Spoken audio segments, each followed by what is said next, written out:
Hello friends, welcome to the Chitra science hub. आज हम देखेंगे कि स्पेक्ट्रोस्कोपिक मेथड की हेल्प से हम पॉलीमर्स का एनालिसिस किस तरह से करते हैं। प्रीवियस वीडियो में हमने देखा कि केमिकल एनालिसिस किस तरह से करते हैं। आज हम देखेंगे स्पेक्ट्रोस्कोपिक मेथड की हेल्प से हम किस तरह से एनालिसिस करते हैं। तो सबसे पहला मेथड है स्पेक्ट्रोस्कोपिक मेथड में इंफ्रारेड स्पेक्ट्रोस्कोपी। इसमें हम क्या करते हैं, उनका सेपरेशन किस मतलब जो है उनका आइडेंटिफिकेशन किस बेसिस पे करते हैं कि किस तरह का फंक्शनल ग्रुप उसके अंदर प्रेजेंट है। क्योंकि उसकी वाइब्रेशनल फ्रीक्वेंसी हम देख लेते हैं कि CO की वाइब्रेशनल फ्रीक्वेंसी इतनी है, मतलब यदि इतनी वाइब्रेशनल फ्रीक्वेंसी पे सपोज करो वो कि आपका 1680 से जो है 1680 से 1700 के बीच में रेंज दे रहा है, इट मीन क्या है उसके अंदर कार्बोनिल ग्रुप प्रेजेंट है सपोज करते हैं। तो इस तरह से यदि आपका किस रेंज में वो एब्जॉर्प्शन शो कर रहा है, इससे हम पता करेंगे कि उसके अंदर कौन सा फंक्शनल ग्रुप आपका प्रेजेंट है। Perhaps the most widely used method to characterize polymer structure is IR spectroscopy. IR spectroscopy हमारा most widely used method है और इसमें भी particular Fourier transfer infrared spectroscopy FTIR जिसे कहते हैं। The IR spectra of polymer is unique and a large number of spectra libraries are available to assist identification. IR spectra जो होता है polymer का वो हमारा unique होता है और जो है हमारी बहुत बड़ा हमारा जो है लाइब्रेरी हमारी मतलब हमारे पास अवेलेबल है। मतलब कैसे, जैसे कि हम आपका कि CO है तो इस रेंज में होगा, CO के साथ भी यदि आपका जो है कोई मिथाइल ग्रुप जुड़ेगा तो इस रेंज में एब्जॉर्प्शन शो करेगा, उसके साथ कोई फिनाइल ग्रुप जुड़ेगा तो इस रेंज में एब्जॉर्प्शन शो करेगा। और उसमें भी पर्टिकुलरली यदि हम फिंगरप्रिंट रीजन पे आ जाते हैं, जो आप लोगों ने स्पेक्ट्रोस्कोपी डिटेल में पढ़ी है तो उसमें आप लोगों ने पढ़ा होगा। इसके लिए आप जो है स्पेक्ट्रोस्कोपी की अलग प्लेलिस्ट है, आप उसमें जाके ये पढ़ सकते हैं। आपकी इंफ्रारेड स्पेक्ट्रोस्कोपी क्या है, NMR क्या है, मास क्या है, ये आप जाके डिटेल में स्टडी कर सकते हैं। थोड़ा सा ब्रीफ इंट्रोडक्शन ले लेते हैं। तो इसमें क्या है कि आपका जैसे फिंगरप्रिंट रीजन है तो फिंगरप्रिंट रीजन में जो हमारी आपकी फ्रीक्वेंसी होती है वो पर्टिकुलर होती हैं कि आपका समझ लो OH ग्रुप ही है तो OH ग्रुप आपका प्राइमरी ग्रुप है, प्राइमरी हाइड्रोक्सिल ग्रुप है, सेकेंडरी है, टर्शरी है। तो उसकी तीनों की अलग अलग आपकी जो है स्पेसिफिक आपकी जो तीनों की वाइब्रेशनल फ्रीक्वेंसी अलग होगी। अब उसमें भी यदि वो मिथेनॉल है तो इस रेंज में एब्जॉर्प्शन शो करेगा, इथेनॉल है तो इस रेंज में एब्जॉर्प्शन करेगा। तो जो हमारी जो फिंगरप्रिंट रीजन की जो रेंज होती है वो बिल्कुल आपकी जैसे एक के फिंगरप्रिंट दूसरे से नहीं मिलते, इसी तरह से सेम जो आपकी फिंगरप्रिंट रीजन की जो वाइब्रेशनल फ्रीक्वेंसी है वो हर किसी मॉलिक्यूल की डिफर है। तो हम जो है उसे इजीली हम पता लगा सकते हैं कि हमारा कौन सा मॉलिक्यूल हमारा मतलब हमारा कौन सा फ्रैक्शन है, मीन्स कौन सा मतलब उसके पॉलीमर के बारे में पूरी डिटेल हम पता कर सकते हैं।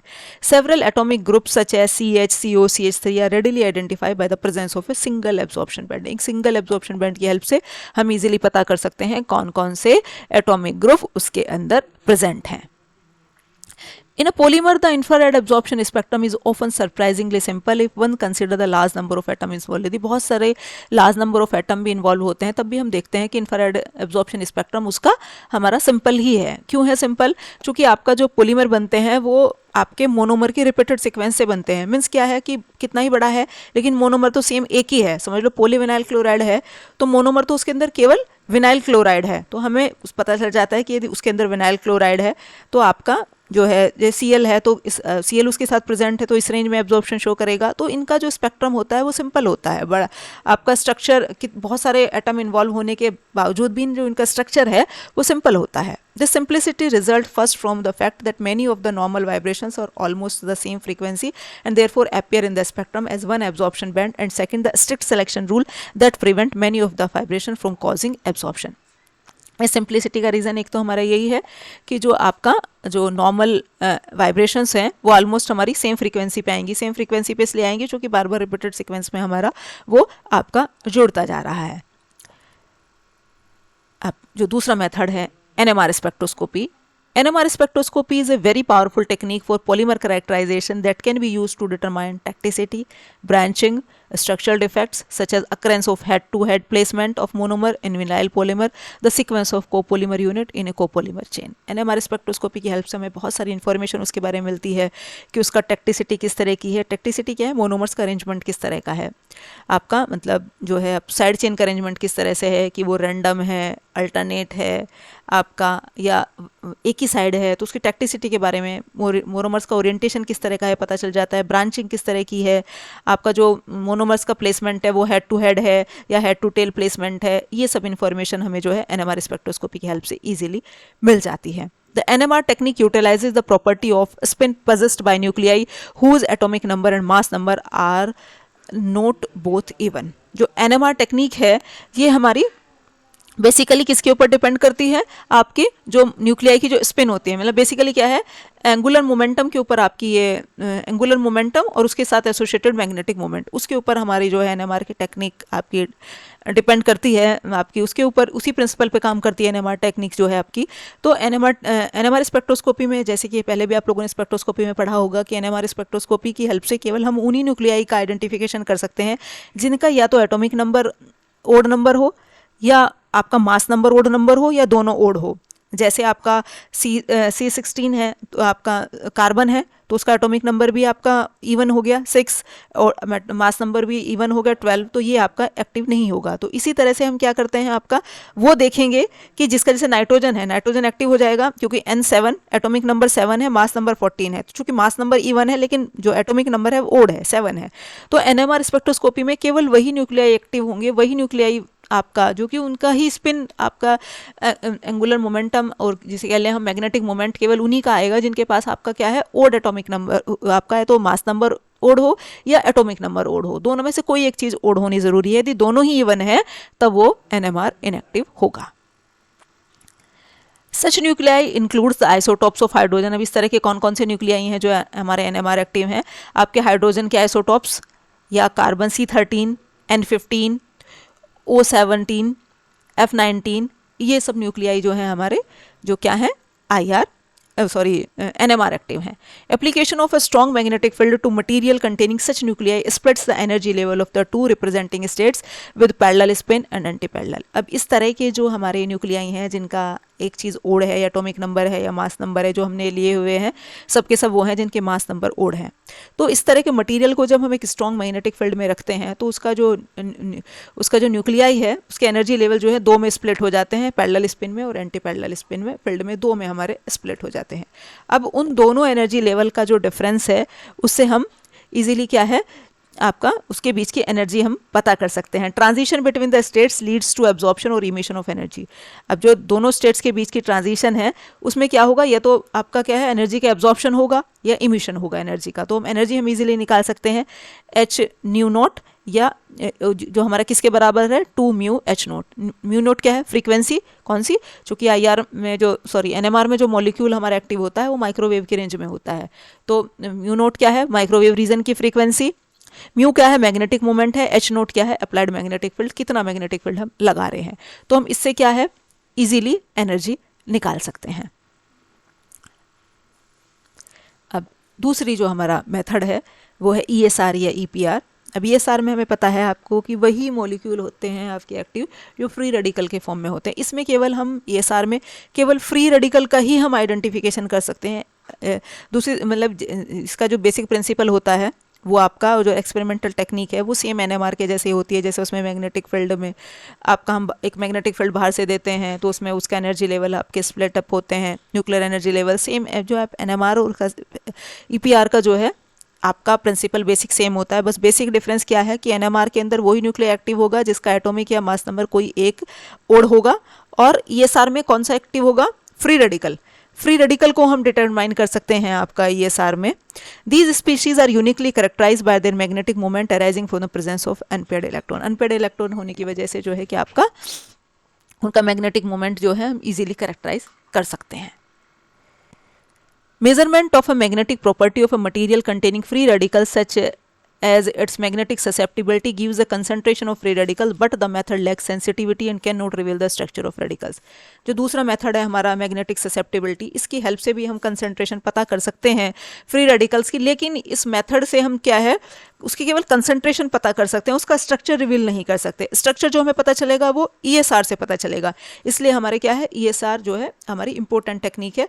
मैग्नेटिक ससेप्टिबिलिटी से केवल हम क्या पता करेंगे, उसकी कंसंट्रेशन, उसका स्ट्रक्चर नहीं पता चलेगा। EPR spectroscopy is essentially free from these limitation. ये सब लिमिटेशंस उसके अंदर नहीं है जो हमारी मैग्नेटिक ससेप्टिबिलिटी के अंदर है। इसमें भी सेम ये आपका NMR की तरह ही होता है। ये माइक्रोवेव का सोर्स है, यहाँ कैविटी जहाँ हमने सैंपल रखा हुआ है, ये 2 इलेक्ट्रोमैग्नेट है और ये आपका यहाँ से सिग्नल क्या है डिटेक्टर तक जाएगा। सेम बेसिक प्रिंसिपल इस तरह से होता है जैसे आपका NMR का होता है। अब नेक्स्ट मेथड है microscopy. Microscopy analysis of polymers provide a measure to study and characterize the micro nanostructural feature of polymer composites and products. इसकी हेल्प से जो है हम नैनो लेवल पे भी जाके स्ट्रक्चर पता कर सकते हैं पॉलीमर्स का, कंपोजिट्स का या उनकी प्रोडक्ट्स का. माइक्रोस्कोपी, लाइट और इलेक्ट्रॉन माइक्रोस्कोपी दो तरह की होती है. Is applied to the characterisation of a wide range of polymer system including fibres, films, engineering resins and plastic composites, nano composites, polymer blend, emulsion और लिक्विड क्रिस्टलाइन पॉलीमर. इसकी help से हम microscopy की, जो माइक्रोस्कोपी दो तरह की है, लाइट और इलेक्ट्रॉन माइक्रोस्कोपी, तो इसकी हेल्प से हम जो है बहुत सारे वाइड रेंज ऑफ पॉलीमर्स का स्ट्रक्चर पता कर सकते हैं. उनमें फाइबर्स भी हैं, फिल्म्स भी हैं, पॉलीमर के फिल्म्स भी हैं, रेसेंस भी हैं, प्लास्टिक्स भी हैं, कंपोजिट्स भी हैं, ब्लेंड्स भी हैं, आपका इमल्शंस भी है. इन सब का स्ट्रक्चर हम इजीली माइक्रोस्कोपी की हेल्प से हम पता कर सकते हैं. अब पहले हम देखते हैं लाइट माइक्रोस्कोपी क्या है. Reflected light microscopy is valuable for examining the texture of the solid opaque polymers. इसकी हेल्प से जो है हम लाइट माइक्रोस्कोपी की हेल्प से ये वैल्यूएबल इंफॉर्मेशन देती है आपका सॉलिड ओपेक का किस तरह का आपका उसका टेक्सचर बताती है, उसका टेक्सचर का एग्जामाइन करती है हमारा जो ये लाइट माइक्रोस्कोपी है. For material that can be prepared as thin films examination by transmitted light is usual but the little detail can be seen without some type of enhancement. जो material हम prepare करते हैं thin film की form में, उनका हम examination करते हैं ये यूजुअली किससे, ट्रांसमिटेड लाइट की हेल्प से, जिसे हमने क्या कहा, ट्रांसमिशन इलेक्ट्रो माइक्रोस्कोपी टैम, जिसे हमने कहा. यूज इसमें हम करते क्या है कि इलेक्ट्रॉन बीम हम पास करते हैं एक हमारे थिन स्लाइस के थ्रू, और मतलब उस इलेक्ट्रॉन बीम मतलब क्या है कि वो आपकी उसकी फॉर्म, उससे हमें क्या है, उसकी जो हमारी जो ऑब्जेक्ट है जिसके ऊपर हम वो इलेक्ट्रॉन बीम डाल रहे हैं, तो उससे क्या है, उसकी वो आपका जो है उसकी इमेज हमें मिल जाती है. बस इसका जो है आपका क्यों, क्योंकि वो से यदि आपका जो छोटा, यदि आपका सैंपल बहुत छोटा भी है तो उसकी उसकी जो इमेज है वो बहुत बड़ी एनलार्ज करके दिखाता है, तो आपको उसकी हेल्प से उसका स्ट्रक्चर जो है हम इजीली देख पाते हैं. Transmission electron microscopy TEM uses an electron beam passing through a very thin slice of the specimen and is best for obtaining information about the transparent और semi transparent films with nanometre resolution. इनका जो resolution होता है वो nanometre level तक होता है. अब जो दो कॉमन टेक्निक्स कॉमनली यूज़ करते हैं एनालिसिस ऑफ पॉलीमर्स के लिए, एक तो है आपकी प्लेन पोलराइज लाइट और एक है फेस कॉन्ट्रास्ट माइक्रोस्कोपी. प्लेन जो है आपकी पोलराइज लाइट माइक्रोस्कोपी में हम क्या करते हैं, जो है ये आपका बेसिकली उसी के ऊपर डिपेंड है आपका, जो सिंपली आपका मॉलिक्यूल्स का डिटरमाइन करते हैं आपका उससे पोलैरिमीटर से, कि आपका जो ऑप्टिकली एक्टिव सैंपल होगा वो प्लेन ऑफ पोलराइज लाइट को रोटेट कर देगा. सेम यही बेसिक प्रिंसिपल इसका सेम है. One is polarise light microscopy in which the advantage is taken of the ability of the crystalline material to rotate the plane of polarise light. जो हमारे crystalline material होते हैं, जो crystalline polymer होते हैं, उनके अंदर प्लेन ऑफ पोलराइज लाइट को रोटेट करने की पावर है. तो वो हम उसका जैसे उसका ऑप्टिकल रोटेशन हम मेजर करते हैं, तो ये आपका सेम उसी मेथड के ऊपर बेस्ड है आपकी पोलराइज लाइट माइक्रोस्कोपी. दूसरी जो है फेस कॉन्ट्रास्ट माइक्रोस्कोपी जो है, which allows observation of structural features including difference in refractive index rather than absorption of light as in the conventional cases. जैसे कन्वेंशनल केसेस में हम एब्जॉर्प्शन स्टडी कर रहे हैं, इसमें हम क्या करते हैं, रिफ्रैक्टिव इंडेक्स में क्या डिफरेंस है, तो उससे हम क्या पता करते हैं, स्ट्रक्चरल इलुसिडेशन करते हैं हम आपका पॉलीमर आपका. तो ये है मेथड हमारा क्या है, फेस कॉन्ट्रास्ट माइक्रोस्कोपी का है. ये हमारा बेसिकली होता है आपका माइक्रोस्कोप इसी तरह का, जैसे माइक्रोस्कोप में हमें एनलार्ज्ड इमेज दिखाई दे रही है, सेम वही है ये आपका. बस इसमें क्या है, हम सोर्स डिफरेंट ले रहे हैं, किसी में इलेक्ट्रॉन बीम ले रहे हैं, किसी में आपका जो दूसरा कोई मेथड ले रहे हैं, सेम वही है आपका. अब दूसरी हमारी क्या है, electron microscopy. Resolution of smaller object can be achieved in electron microscopy. Smaller objects का भी हम रिजोल्यूशन इजीली कर सकते हैं इलेक्ट्रॉन माइक्रोस्कोपी की हेल्प से. Electron microscopy has been a powerful tool in the study of the morphology of the crystalline polymers. इसकी help से हम क्रिस्टलाइन पॉलीमर्स की मॉर्फोलॉजी इजीली स्टडी कर सकते हैं. The magnification offered by electron microscopy can be used to obtain chemical and physical information about a polymer structural features. ये हमारा इतनी मैग्नीफाइड इमेज देता है हमारा इलेक्ट्रॉन माइक्रोस्कोप कि इसकी हेल्प से हम क्या है, उसका केमिकल और फिजिकल इंफॉर्मेशन पॉलीमर के बारे में हमें सारी की सारी इंफॉर्मेशन हमें मिल जाती है, क्योंकि इसका मैग्निफिकेशन बहुत ज़्यादा हाई होता है, मतलब बहुत ज़्यादा मैग्नीफाइड इमेज बनाता है आपकी. ए severe problem however is damage of the specimen bye electron beam. जब हम इलेक्ट्रॉन बीम उसके ऊपर डालते हैं हमारे सैंपल के ऊपर इमेज को एनालाइज करने के लिए, बस एक सीवियर प्रॉब्लम क्या है कि आपका सैंपल जो है वो डैमेज हो जाता है. Typically polymer single crystals are severely damaged in times of a few seconds to a minute, एक फ्यू सेकंड से और मिनट के बीच तक भी यदि हम उसके इतने ड्यूरेशन के लिए भी उसके ऊपर इलेक्ट्रॉन बीम डालते हैं तो वो भी हमारी क्या है, पॉलीमर को डैमेज करती है। This problem can be alleviated by monitoring the maintaining the sample below room temperature with a cold stage. इस सब प्रॉब्लम को एलिविएट करने के लिए जो सैंपल को वो रूम टेम्परेचर से बिलो रखा गया ताकि वो आपका क्या है, डैमेज ना हो। अब जो दूसरा हमारा जो मेथड है तो स्कैनिंग, जो हमने पहले टर्म पढ़ी ट्रांसमिशन वाली, अब जो स्कैनिंग में जो इमेज को स्कैन कर रहा है, उससे वर्ड आया scanning. Through scanning electron microscopy high resolution stages are generated to explore crystalline और other ordered structure to achieve detailed and precise measurement. इसमें हम जो स्कैनिंग इलेक्ट्रॉन माइक्रोस्कोपी है वही सेम, मतलब जैसे स्कैनर मतलब चीज़ को स्कैन करता है तो इमेज जो है इसमें स्कैन के साथ साथ क्या है, वो एनलार्ज्ड भी दिखाता है हमें। इमेज को स्कैन करके उसे एनलार्ज इमेज दिखाता है, तो उसकी हेल्प से हमें का पॉलीमर का पूरा स्ट्रक्चर पता चल जाता है, किस तरह का ऑर्डर, किस तरह के ऑर्डर्ड अरेंजमेंट में वो लगा हुआ है। तो मतलब प्रिसाइज मेजरमेंट भी हम इजीली आपका जो है सैम बोलते हैं इसे आपका शॉर्ट फॉर्म में स्कैनिंग इलेक्ट्रॉन माइक्रोस्कोपी को, तो सैम की हेल्प से हम इजीली कर पाते हैं। SEM scans the surface of the sample with a high focused electron beam to obtain a surface image. ये इसमें भी हम जो इलेक्ट्रॉन बीम का यूज़ करते हैं सैम में, उसकी आपका सरफेस जो इमेज को स्कैन करने के लिए और एक उसकी सरफेस की इमेज को आपका स्कैन करने के लिए, और पूरी हमें एनलार्ज्ड इमेज हमें दिखाई देती है। तो ये था हमारा आज का टॉपिक। Thank you.